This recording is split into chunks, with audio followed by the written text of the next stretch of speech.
My name is CJ. My name is CJ. This is CJ Knows Tech, where I love to talk tech, sneakers, and anything creative. A little bit of sneakers. Today, I want to talk about the things you should know before you buy a Galaxy Note 9. I got a little short list. Keep it short and sweet and straight to the point. And these are some of the key points that you should know before you drop a G or 1250 or, whatever it costs in your country, in your currency. You know what I mean? 1250 for the big boy out here in the US, 1G for the base model. The first point I want to make, this is not the Note 8. I don't care what everyone's saying, just because it looks like the Note 8, this is not the Note 8. This is what the Note 8 could have been, should have been, and is not. And the Note 8 was great, and I'll just end it there. This is not the Note 8. Trust me, the Note 9 is an upgrade, and there is a difference. And I got comments on my past reviews from other former Note 8 switching to the Note 9, and they can concur exactly what I'm saying. And hit this comment section below and say exactly what I just said. Yeah. Another great point to think about is the Galaxy Note 10, just like the S10, is probably gonna be epic.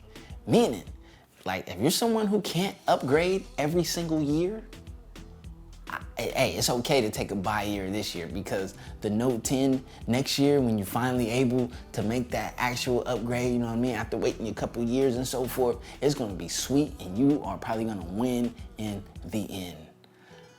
I expect nothing but epicness next year from Samsung, and I think we're gonna get it. So go ahead and wait. Now, if you could switch phones every single year, the Note 9 is definitely highly recommended. But if you usually have to wait 2 years, don't get so excited, jump on the Note 9 and regret that decision when you see the Note 10. I'm giving you a forewarning right now, and this is probably the realest I can tell you. Now, I know I can be influential with my tech loving, but chill out, take it easy. Another point I want to make is that battery makes a difference. The battery in this thing, the size of it, it really makes a difference. Now, you're not getting super crazy, astronomical, I don't know how you say the word. You're not getting all that craziness, but you are definitely getting a difference with a bigger 4,000 milliamp battery. Something else you need to know, this is not Android P on here. This is not Android Pie. And to be quite frank and quite honest and quite blunt and straight to the point, who knows when we'll get Android P on the Note 9. Y'all know how it is with Samsung. I expressed my disappointment last year with the upgrade time. I'm not even gonna go there right now. So you better get it together. Like, I think it would be, like, honestly, this is something I'm just adding in here. I wasn't even supposed to put this here, but I think it would be cool if you guys would just skip an update so you can be ahead on the next update, and then get your schedules aligned with every update so it can be just as good or close and near to pure Android. Or think about how to get it closer. Get it together, Samsung. Okay, I gotta stress this point. I don't think a lot of you know this. This is not TouchWiz. TouchWiz is no more. Go look in your launcher.